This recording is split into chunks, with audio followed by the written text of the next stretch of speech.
Hi everyone, it's Nishi at N Accounting here. Hope you're having a great day. Today's video, I want to talk about one of the biggest killers of small business that I've seen and how to resolve it and why people kid themselves when it comes to pricing and the quality of their product. So one of the biggest killers of small business I've actually seen is low pricing. There's so many business owners out there who just do not charge enough to pay their teams, pay their suppliers, and pay themselves. And what eventually happens is their suppliers leave, their team leaves, and they end up in a position where they can't make ends meet. So this video today is meant about does loosely cover pricing, and it also talks about one of the biggest challenges I've seen for small business owners and with their pricing. So the video is called "Why You Can't Be the Cheapest and the Best," and I'll tell you why I called it that. So I've had quite a few conversations with clients over the years, and I can see from their reports, the profit and loss, all sorts of other indicators in their business that they don't charge enough money for the work they do. And when I challenge them on it, they acknowledge it. But putting your pricing up is often a really nerve wracking and risky thing for business owners. Often they build it up as something that's a lot more severe in their mind than it actually is. But I often challenge business owners on their pricing and say, okay, well, why aren't you charging more? Do you know how much you need to charge? And I quite often get the response, okay, fine, I do need to charge more, but then what I do is then I steer the conversation into, okay, what do you have to do to charge more? And quite often I get the response, well, we're already the best. We're miles better than our competitors. So, we probably don't need to do anything else to charge more.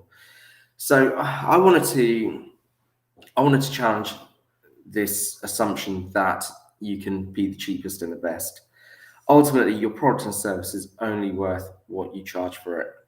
And the reason people are charging less for their product and service is because they haven't fully convinced themselves it is worth something that is worth paying more for. So when people say to me, okay, well, we are the best, we're way better than our competitors, our quality is better than our competitors. Well, they may know it themselves, but they're not confident that their customers know it, and it's probably for one of two reasons. Firstly, they just haven't invested in their marketing infrastructure and educating the public about what they do and why it is so much better. Or secondly, it could just be, well, they might say they're the best, but they might actually be what we call a me too business. They're a plumber, I'm also a plumber, me too. They're a mechanic, I'm also a mechanic, me too. So a lot of the time it's either because they are better, but they haven't spent any time telling anyone, which is why they don't have the confidence to charge more, or it's because they actually aren't necessarily better. They're not necessarily worse either, but they just haven't put any effort into understanding what their unique selling point is as a business, what they do better than anyone else. And because they haven't done that in their minds, they don't have the personal confidence to go and charge more. So the reality is, you are charging what your product is worth. So if your product was worth more, you'd already be charging more. That's what you've got to understand. So if you do start thinking about price increases, if you do start thinking about changing your packages, then it's really, really important that you absolutely crystal clear with yourself and your customers what the added value they're going to get is. And that's a really important point. And some businesses maybe they just haven't had a chance to catch their pricing up, but they're in a transition phase. So, but that's not who I'm really talking about. It's the people who are saying, okay, we do an amazing service and we have an amazing product, but we just don't have the confidence to charge for it. And then you just got to ask the question, well, is that product that amazing? Is that service that good?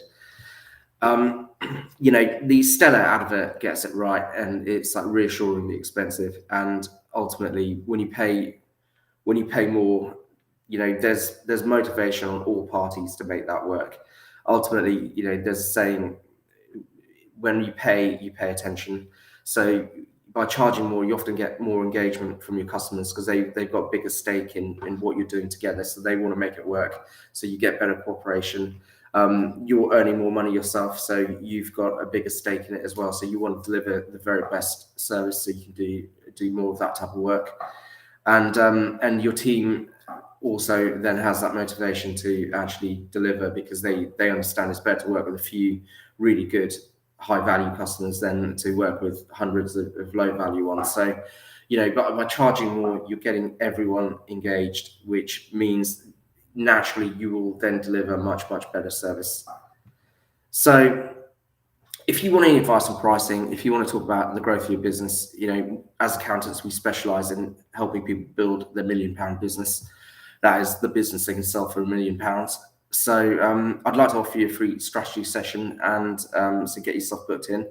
And as always, if you found this content useful, then just remember to like, share, and follow. So, okay, have a great day, and I will catch up soon. Thank you.